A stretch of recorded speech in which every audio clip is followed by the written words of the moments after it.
La transformación, capítulo 16 del libro Dejar ir, El camino de la liberación del Dr. David Ramón Hawkins.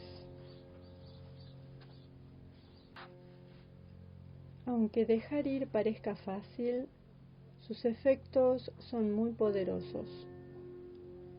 A veces, una pequeña entrega rápida, hecha de manera casi casual, puede provocar un cambio importante en la vida. Es algo parecido al timón de un barco. Si introducimos en la dirección el cambio equivalente a 1 grado de la brújula, notaremos muy poca diferencia. Pero a medida que el barco navegue hora tras hora y día tras día, dicho cambio terminará conduciéndonos a un lugar muy diferente, a muchos kilómetros de donde nos habría llevado el curso original. En este capítulo mostraré el efecto del mecanismo de la entrega en aquellas áreas de la vida que preocupan a la mayoría de la gente: la salud, la abundancia y la felicidad. Comentaré cómo suele experimentar estas áreas la mayoría de la gente y veremos el contraste con los cambios que se producen a medida que se progresa en la práctica de dejar ir. Estos cambios son bastante evidentes en las vidas de las personas que utilizan la técnica. También se harán evidentes en tu vida, aunque a veces no te darás cuenta de ellos. Por lo tanto, te sugiero que hagas una lista de objetivos y anotes los pasos a medida que se producen, de modo que seas consciente del progreso.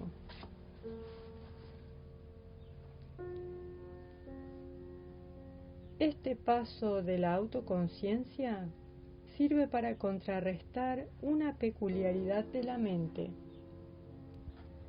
Cuando nos decidimos por una técnica específica para mejorar la vida y se produce la mejoría, la mente tiende a menospreciar la técnica que provocó el cambio. Es como si el ego de la mente fuera tan vanidoso que no quisiera reconocer el mérito. A veces, esta tendencia de la mente a no tener en cuenta el progreso interno es muy cómica. Por ejemplo, un hombre que había estado atrapado en el mismo puesto de trabajo durante 23 años, comenzó a utilizar la técnica de dejar ir. Al cabo de un par de meses, saltó a la posición de vicepresidente y a finales de año era el presidente de la compañía. Cuando se le preguntó si estaba satisfecho con lo que había logrado mediante el uso de la técnica interna, su mente no la tuvo en cuenta en absoluto y atribuyó sus logros a los cambios en la estructura del negocio. Su matrimonio también mejoró y una vez más, la mente atribuyó la mejora a razones externas. Las actitudes de mi esposa han cambiado. En el caso de la relación con su hijo, que asimismo había mejorado, la mente atribuyó la transformación al hecho de que su hijo estaba madurando. A continuación veremos que las transiciones de un estado a otro superior no son difíciles de hacer. Solo nos parecen difíciles debido a nuestras percepciones actuales. Es importante tener presente que a medida que entregamos, nuestras percepciones cambian. Nuestros objetivos se elevan automáticamente. Lo que ahora parece imposible se vuelve fácil cuando practicamos la técnica durante algún tiempo. También nos daremos cuenta de que a medida que la mente contrasta el nivel inferior de la vida con el superior, a veces se produce una resistencia peculiar al nivel más alto de funcionamiento. La mente se volverá crítica y tratará de salvar la cara ridiculizando el estado superior. Se trata de una oportunidad de oro, porque esta misma actitud impide que la persona alcance ese estado de vida superior. El proceso mismo de leer este material es de un valor incalculable, porque revelará con precisión cuáles son los bloqueos y por qué estas metas son imposibles en el momento presente. A medida que surjan las resistencias, las críticas y las condenas, podemos empezar a entregarlas y dejarlas ir ahora mismo, mientras leemos sobre ello. Es una gran oportunidad identificar lo que bloquea internamente la realización. Como dijo Pogo, hemos identificado al enemigo y somos nosotros. Como psicoterapeuta y psiquiatra profesional con muchas décadas de formación y experiencia clínica, consideraba que estos niveles de funcionamiento elevados eran imposibles para la mayoría de la gente. Sin embargo, al aprender cómo funciona el mecanismo de la entrega a nivel práctico y al ver a cientos de familias, amigos, pacientes y expacientes transformar sus vidas, esta opinión ha cambiado totalmente. Ahora veo que los niveles superiores de funcionamiento son automáticos, fáciles de conseguir y están disponibles para todo el mundo, a menudo en un tiempo sorprendentemente corto. De hecho, algunos de estos niveles de éxito y felicidad parecerán imposibles, pero el nivel más elevado ya se habrá producido cuando termines de leer este libro. Puedes decirte desde el principio que estos altos niveles de funcionamiento no solo son posibles, sino que son tuyos por derecho de nacimiento. Son el estado natural del que has sido privado por toda la programación a la que tu mente fue sometida desde que naciste. Antes de seguir leyendo, es aconsejable que te sientes tranquilamente y tomes la decisión interna de soltar la resistencia a los niveles elevados de funcionamiento. Esto significa decidir dejar de negarte los niveles superiores a ti mismo y abandonar todo lo que bloquea la felicidad, el éxito, la salud, la aceptación, el amor y la paz. Así el acto ya está hecho, porque has establecido la experiencia dentro de un contexto que comenzará a desarrollarse de forma automática. La salud. La persona media está preocupada por el cuerpo, su funcionamiento, rendimiento, apariencia y supervivencia. La mente media se siente acosada por las preocupaciones, el miedo a la enfermedad, el sufrimiento y la muerte. Por lo tanto, la mente se dispone a defender el cuerpo de muchas formas. Esto conduce a un exceso de atención a la dieta, el peso, el ejercicio y la salubridad del entorno. Con tanta tensión interior, al final del día uno suele sentirse como una víctima, consumido, vacío y agotado. Una de las consecuencias de esta preocupación por el cuerpo es la inhibición. Dentro del campo de la conciencia, la presencia del cuerpo es importante y suele haber fijación mental con lo que está haciendo, su paradero y movimiento. su supervivencia, las actitudes y la aprobación de otras personas, su apariencia y comportamiento. Lo que subyace a toda esta preocupación es la idea inconsciente de que se es un cuerpo. Este es un nivel de conciencia muy limitado. De hecho, en el mundo espiritual a esto se lo llama ser inconsciente. Se trata de una falsa identificación debida a un marcado estrechamiento de la conciencia. Es como llevar orejeras.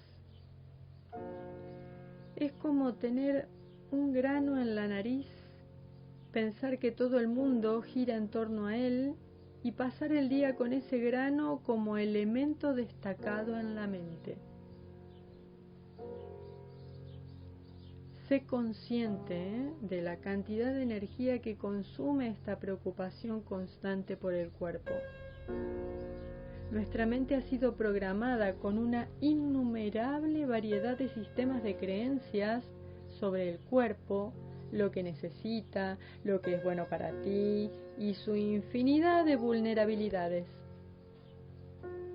Esto nos conduce a estar constantemente preocupados por todo tipo de medidas preventivas de salud, incluyendo la moda de los alimentos saludables, la lectura de las etiquetas para descartar los ingredientes potencialmente tóxicos, el miedo a estar cerca de un fumador, al polvo, al polen y a todos los supuestos contaminantes del medio ambiente. Hay una obsesión por compensar todos esos peligros con diversas medidas. Ya hemos visto que estas vulnerabilidades no son más que el producto de nuestra mente y que el cuerpo reacciona a aquello que mantenemos en ella. Esto quedó demostrado al analizar las personalidades múltiples en las que el cuerpo refleja a cada instante lo que cree cada personalidad y mente particular. A medida que empezamos a soltar todos estos miedos, a cancelar los sistemas de creencias y a reafirmar que nuestro verdadero ser es infinito y no está sujeto a limitaciones, nos acercamos a un estado de mayor salud, bienestar y energía vital. Una manera útil de expresar esto es: soy un ser infinito, no sujeto a... En el espacio en blanco podemos poner cualquier enfermedad o sustancia que la mente programada considere un peligro potencial. Después de soltar la interminable variedad de miedos, preocupaciones por el cuerpo y sistemas de creencias, las enfermedades físicas empiezan a resolverse automáticamente. Aumentan las sensaciones de vitalidad y de libertad personal. En el estado de entrega total apenas se percibe el cuerpo, solo está en la periferia de la conciencia y no nos preocupamos por él. Funciona sin esfuerzo, fluidamente y con muy poca atención. Una persona entregada puede comer de todo e ir donde sea. Ya no está sujeta al miedo a los contaminantes, la polución, los gérmenes, las frecuencias electromagnéticas, las alfombras, los humos, el polvo, la caspa de los animales, la hiedra venenosa, el polen o los colorantes alimentarios. La percepción del cuerpo cambia y ahora se parece a una marioneta o una mascota. La percepción cambia de soy el cuerpo a tengo un cuerpo. Cada vez se hace más evidente que el cuerpo no se experimenta a sí mismo en absoluto. Por el contrario, es la mente la que experimenta el cuerpo. Sin la mente, ni siquiera sería posible percibirlo. El brazo no puede experimentar que es un brazo. Solo la mente puede hacerlo. por supuesto, esta es la base misma de la anestesia. Cuando la mente duerme, el cuerpo no tiene ninguna sensación.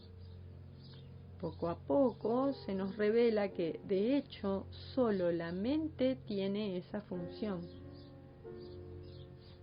Este es un cambio de conciencia muy importante, porque la preocupación deja de estar en el cuerpo y en defenderlo. El foco de atención se traslada a la mente, que es donde se encuentra el mayor poder. A medida que cambiamos nuestros pensamientos, sentimientos y percepciones, empezamos a notar que el cuerpo sigue estos cambios. Reconocemos que en realidad la gente no responde a nuestro cuerpo en absoluto, sino a nuestras actitudes internas, a nuestro estado de energía y nivel de conciencia.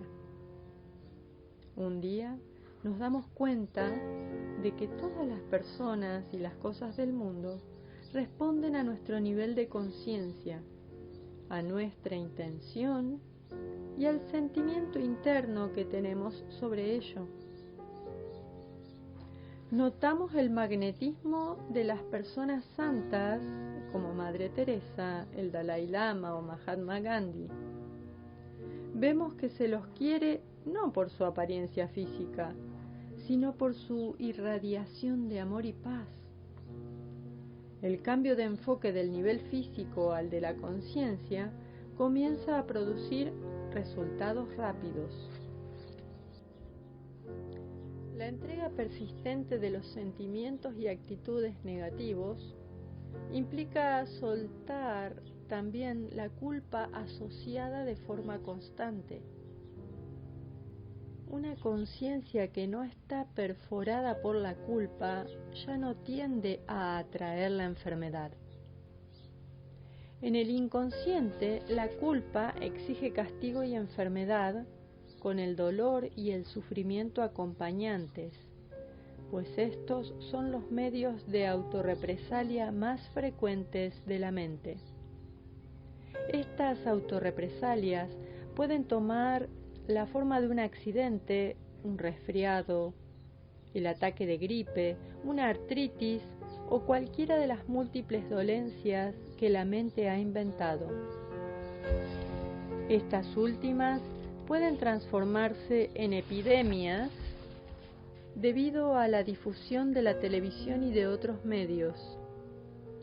Cuando una persona célebre comparte con el público alguna enfermedad grave, se produce un aumento repentino en la incidencia de esa patología.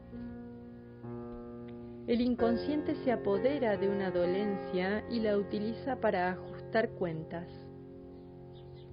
Mediante la entrega constante de la culpa interna, cada vez hay menos cuentas que liquidar. Por lo tanto, una persona libre de negatividad y culpa también tiende a estar libre de enfermedad y sufrimiento. La curación puede ser drástica.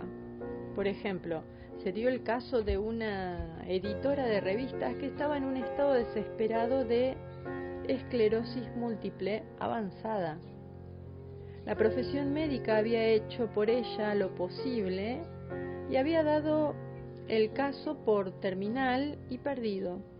Entonces ella se topó con una técnica de liberación de la culpa mientras estudiaba el libro de ejercicios de un curso de milagros. Gracias a este curso, que invita a meditar una breve lección diaria durante 365 días, empezó a deshacer su culpa y su resentimiento a través del mecanismo del perdón. Al perdonar continuamente, deshacer los sentimientos negativos y por lo tanto también su culpa interna, la esclerosis múltiple desapareció por sí misma. Ya lleva muchos años plenamente recuperada, goza de una salud espléndida y es feliz con su vida. Así, la salud y el bienestar suelen ser consecuencia automática de soltar la culpa, las otras negatividades y la resistencia a los estados positivos de salud y bienestar. Mediante el mecanismo de la entrega, toda la gama de patologías puede resolverse y convertirse en bienestar. Como he dicho antes, en casos poco comunes, la enfermedad o la deficiencia física no mejora debido a factores desconocidos, como tendencias kármicas. Pero la entrega continua produce la curación al nivel del ser interior para que, aun cuando el cuerpo parezca sufrir limitación y los demás consideren la situación trágica, la persona esté en paz e irradie un bienestar interior que eleve a quienes la rodean. Mediante la profundidad de la entrega, estas personas sueltan la autocompasión, la culpa y la resistencia a las circunstancias de la vida. Trascienden la visión de que su enfermedad es un obstáculo para su felicidad y la ven como un vehículo capaz de bendecir a los demás. En los últimos años, algunos ejemplos públicos de este fenómeno incluyen al fallecido Papa Juan Pablo II, quien consideró su irremediable enfermedad de Parkinson como una oportunidad espiritual de hacerse uno con el sufrimiento de los demás e incluso tomarlo sobre sí.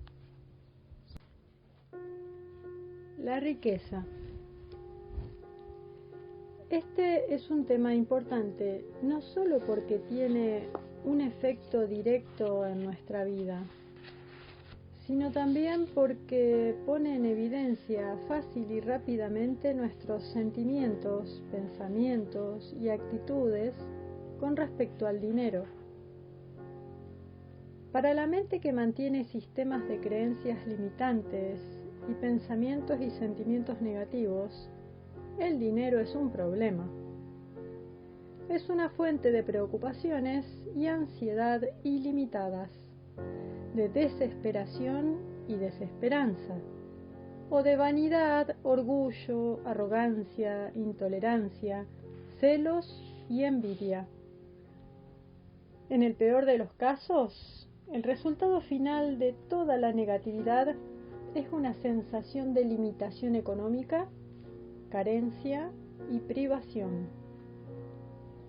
En esta área, la sensación de no puedo, debida al temor y la limitación, suele pasarse por alto, evitando el tema del dinero y resignándose a un bajo estatus económico y social por considerarlo inevitable. El inconsciente nos trae lo que cree que merecemos.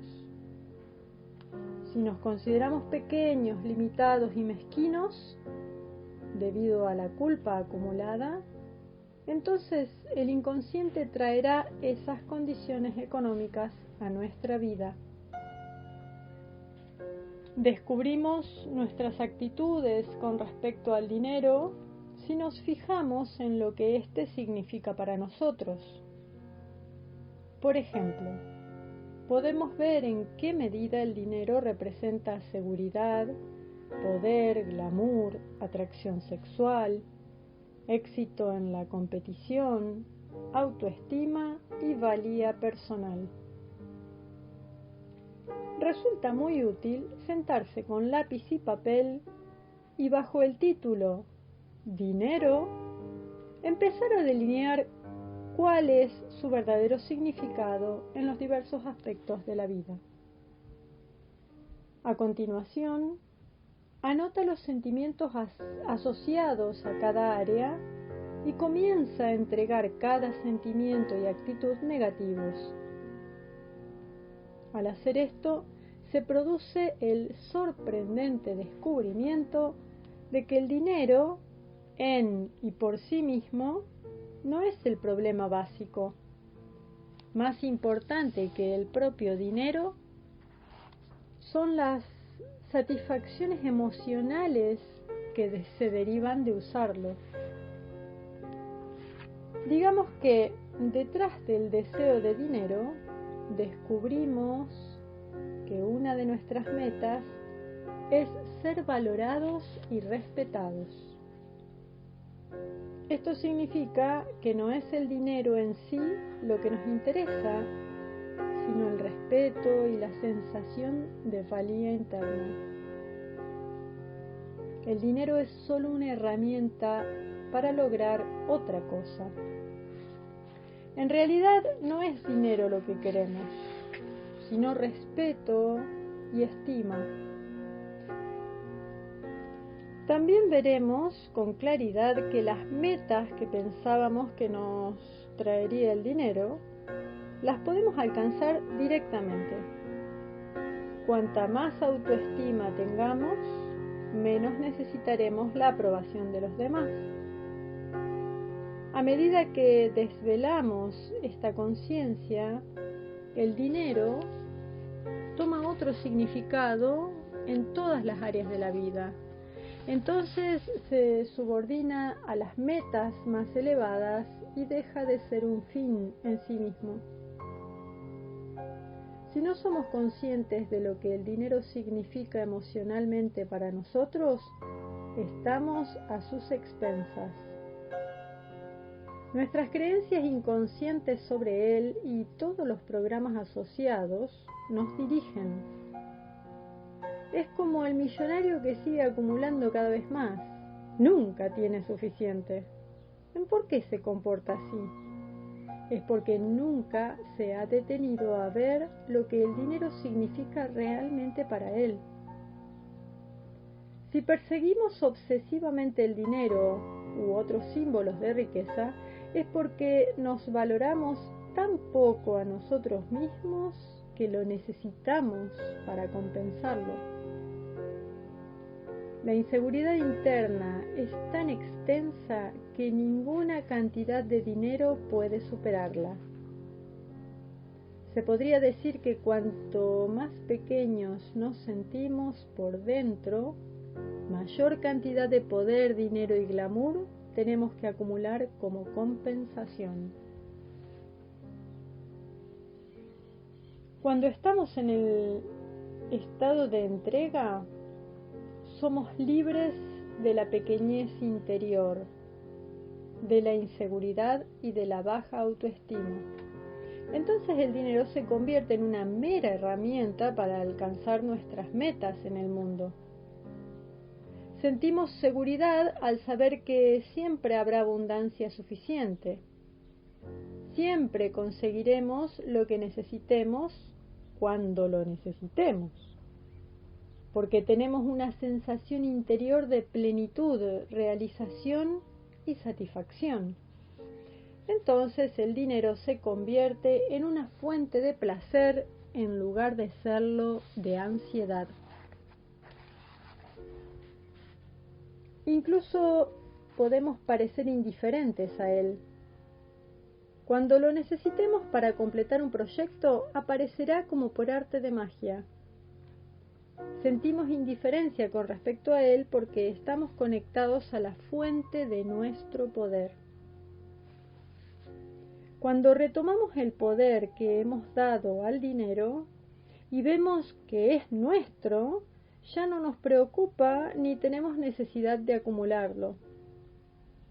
Una vez que tenemos la fórmula del oro, no necesitamos llevar una bolsa con él sobre el hombro con todas las preocupaciones y ansiedades concomitantes. La causa de la acumulación excesiva de dinero es el constante temor a perderlo. Viví la experiencia tragicómica de ver a alguien con 50 millones de dólares sufrir un ataque de nervios porque como consecuencia de un error en la supervisión de un negocio había perdido 10 millones. El hombre entró en estado de pánico.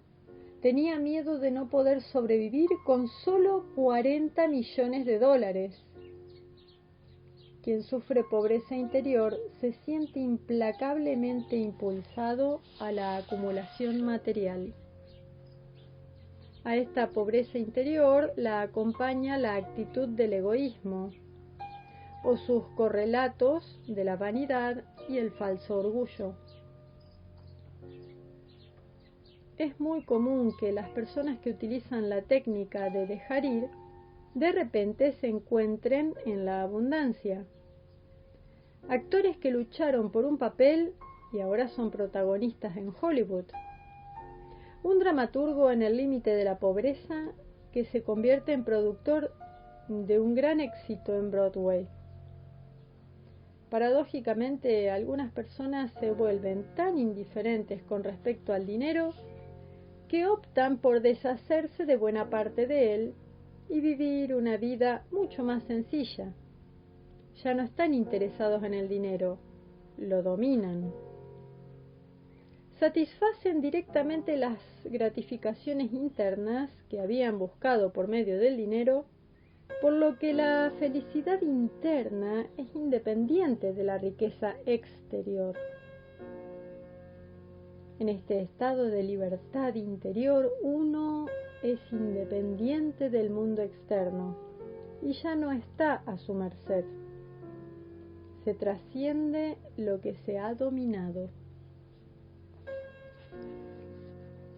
La felicidad. En las secciones sobre la salud y la abundancia he abordado áreas importantes relacionadas con la felicidad en general. Ahora me centraré más en la vida emocional, porque en realidad es allí donde todos vivimos. Tenemos como propósitos la salud y la abundancia, porque suponemos, y hasta cierto punto es verdad, que producen felicidad. No obstante, podemos experimentar la felicidad de forma directa y en este nivel es relativamente independiente de la salud o la riqueza. Echemos una mirada objetiva a la concepción de la felicidad de la persona media. Para empezar, la felicidad es extremadamente vulnerable. Una observación casual, un comentario crítico, una ceja levantada o un coche que se interpone y nos hace frenar, bastan para hacer desaparecer al instante la felicidad del ciudadano medio.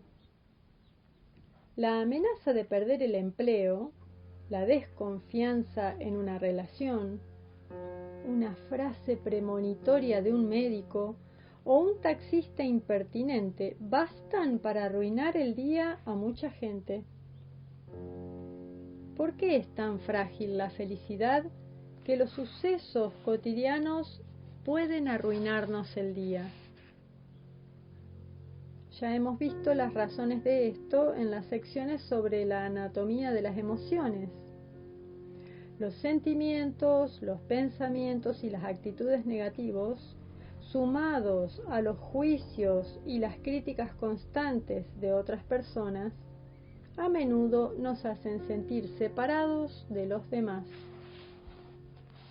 A causa de esta sensación de soledad interior y separación, las relaciones adoptan forma de apegos, con todo el miedo, la ira y los celos que acompañan a cualquier cosa que los amenace. El resultado de la negatividad de esas creencias comunes se expresa en frases como se nace solo y se muere solo. De hecho, nada está más lejos de la verdad. Como revelan los libros recientes sobre la experiencia cercana a la muerte, aunque durante la vida a menudo nos sintamos solos, en el momento de la muerte hay una sensación absoluta de unidad y conexión. Yeti, 1992 y Neil, 2012. Los apegos, las dependencias y la pequeñez interior nos hacen sentir débiles y limitados.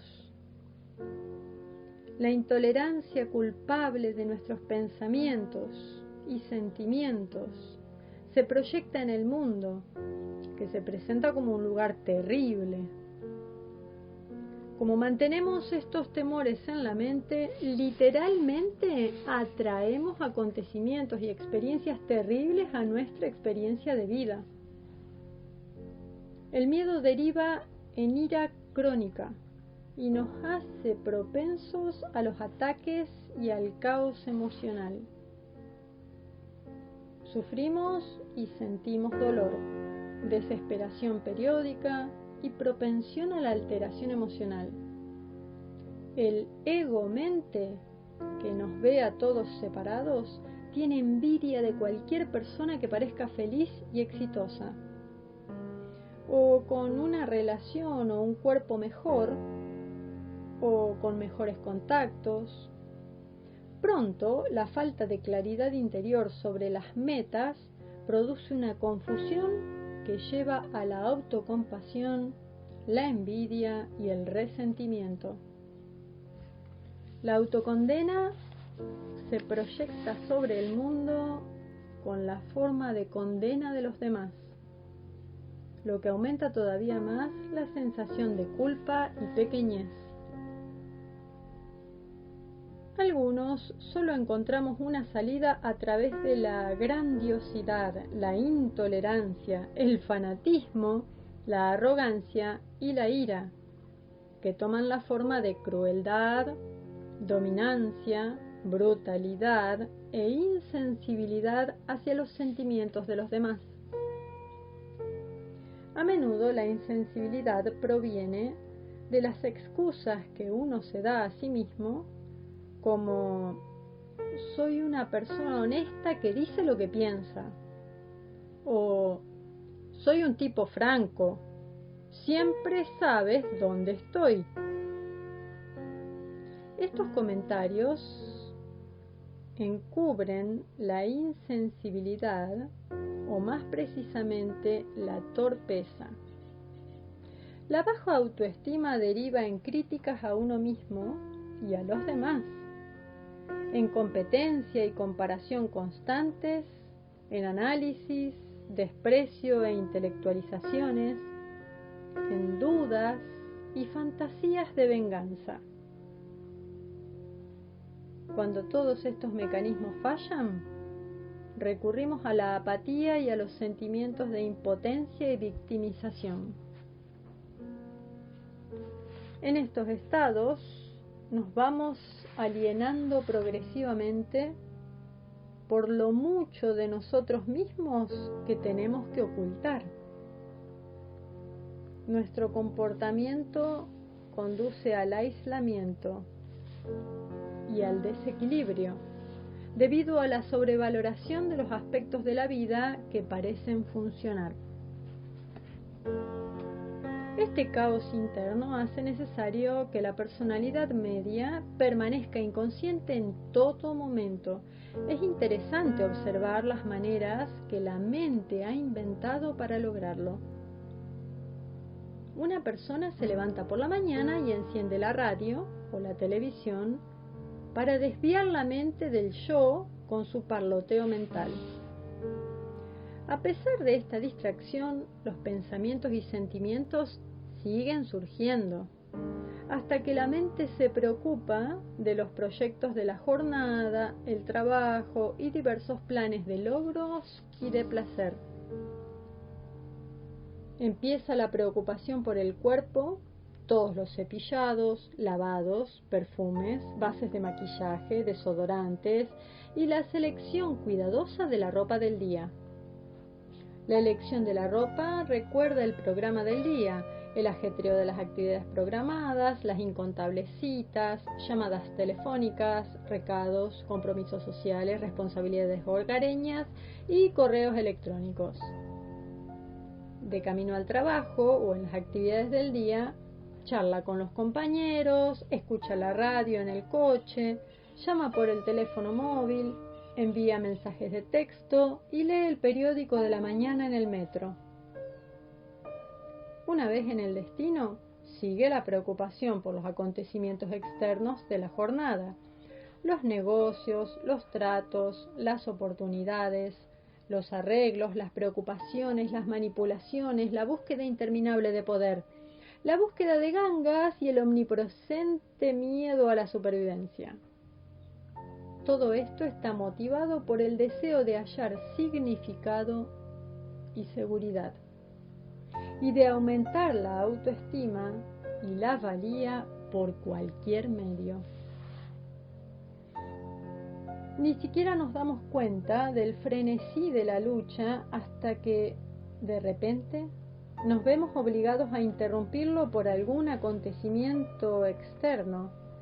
Entonces nos enfrentamos al vacío interior. Esto reclama una interesante ingesta de novelas, revistas, programas de televisión y sitios web.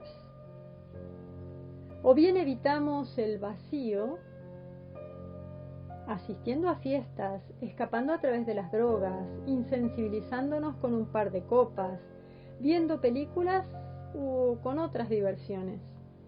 Cualquier cosa para evitar enfrentarnos a ese sentimiento de vacío interno. No hay nada malo en ninguna de estas actividades por sí mismas, solo queremos examinar el estado de conciencia y cómo percibimos, perseguimos y experimentamos las actividades. En un estado de libertad interna, estos mismos acontecimientos y experiencias adquieren un significado totalmente diferente. Las mismas actividades pueden hacerse con una sensación interna de felicidad, autoestima y plenitud. Podemos obtener los mismos objetivos de la realización de nuestros logros internos que de la competición con los demás. Las relaciones pueden ser de colaboración y amorosas, en lugar de celosas, competitivas e impulsadas por la búsqueda del mérito y la aprobación. Cuando estamos libres de impulsos negativos, disfrutamos de relaciones gratificantes porque amamos a las personas y no porque estemos apegadas a ellas. Podemos permitir que el otro sea libre y no esté sujeto a los celos y amenazas. No somos víctimas de la manipulación de los demás, porque ya hemos encontrado la plenitud interior. A medida que entregamos los pensamientos, sentimientos y actitudes negativas, retomamos el poder que habíamos entregado al mundo.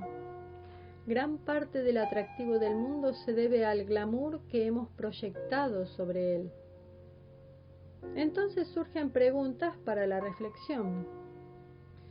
¿Es realmente todo ese dinero lo que quiero o es el glamour que he asociado a él? ¿Qué es lo que quiero de ese cargo o ese título de doctor, licenciado o reverendo? ¿Son la responsabilidad y las actividades que los acompañan o es el glamour y la estima asociada a ellos? ¿Realmente amo a esa persona o estoy enamorado del glamour que proyecto sobre ella? Cuanto más liberados estamos, menos glamour encontramos en el mundo. Cuanto menos glamuroso es para nosotros, menos nos dirige. Ya no estamos a expensas del glamour, ni podemos ser manipulados por él. Ya no somos vulnerables a los programadores profesionales de los medios de comunicación y de los ámbitos político y social. Ya no necesitamos obtener la aprobación de los demás. Empezamos a amar a los demás por lo que son, no por lo que pueden hacer por nosotros. Ya no necesitamos explotarlos ni tratar de ganárnoslos. A medida que la culpa decrece, la autoestima se expande. Ahora las relaciones se basan en la integridad Ya no estamos sometidos al chantaje emocional.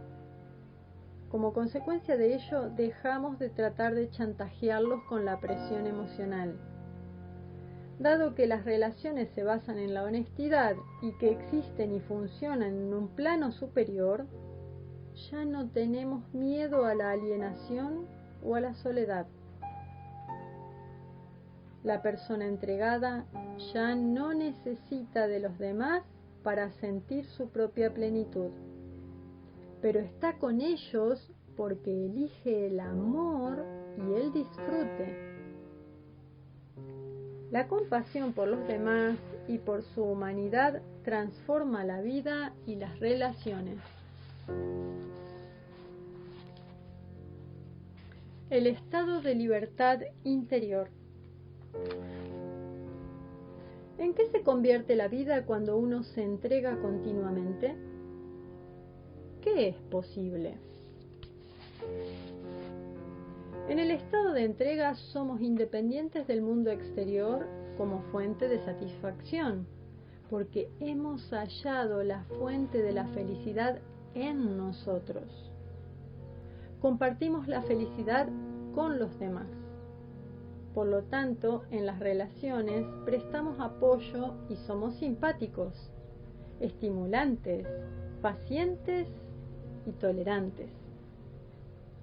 Sentimos un aprecio no forzado por la valía y los valores de los otros y consideración por sus sentimientos.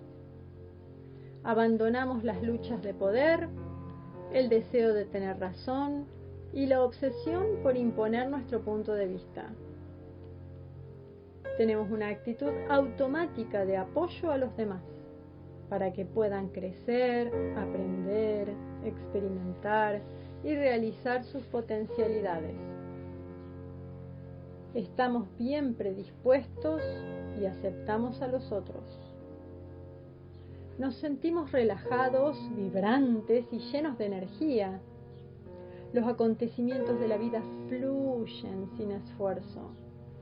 Ya no nos sacrificamos ni renunciamos a nada por los demás. Más bien, estamos a su servicio amoroso. Vemos los acontecimientos de la vida como oportunidades en lugar de retos. Somos amables y abiertos y estamos dispuestos a dejar ir y entregarnos siempre gracias al proceso interno de revelación continua. A medida que el proceso avanza, sentimos una transformación interna. Esto conduce a un sentimiento constante de gratitud, placer y certeza con respecto a las metas. Vivimos el presente sin preocupación por el pasado o el futuro. Vivimos en una indefensión confiada, porque hemos retomado el poder que proyectamos sobre el mundo. Una sensación interna de fortaleza e invulnerabilidad nos lleva a la serenidad interior.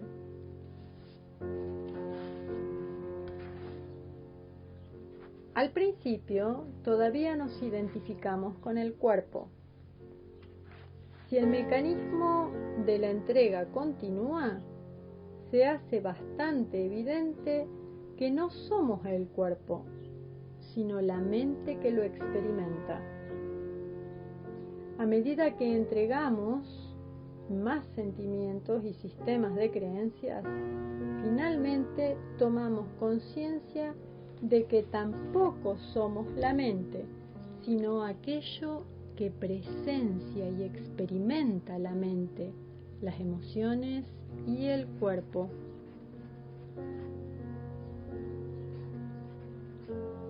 Gracias a la observación interna, nos damos cuenta de que hay algo que se mantiene constante e igual, pase lo que pase en el mundo exterior o en el cuerpo, las emociones o la mente. Esta conciencia viene acompañada de un estado de libertad total. Hemos descubierto el ser interno, el estado de conciencia silencioso que subyace a todo movimiento, actividad, sonido, sentimiento y pensamiento como una dimensión atemporal de paz. Una vez identificados con esta conciencia, ya no estamos a expensas del mundo, el cuerpo o la mente. Y con esta conciencia llegan la calma interior, la quietud y una profunda sensación de paz. Nos damos cuenta de que esto es lo que siempre hemos buscado, pero no lo reconocíamos porque nos perdíamos en el laberinto. Nos habíamos equiparado erróneamente con los fenómenos externos de la agitada vida, el cuerpo y sus experiencias, las obligaciones, los trabajos, los cargos, las actividades, los problemas y los sentimientos. Pero ahora vemos que somos el espacio atemporal en el que suceden los fenómenos. No somos imágenes parpadeantes que representan su drama en la pantalla de cine, sino la pantalla en sí. Testigos sin prejuicios del desarrollo de la película de la vida, sin principio ni fin, infinitos en nuestro potencial. Esta realización progresiva de nuestra verdadera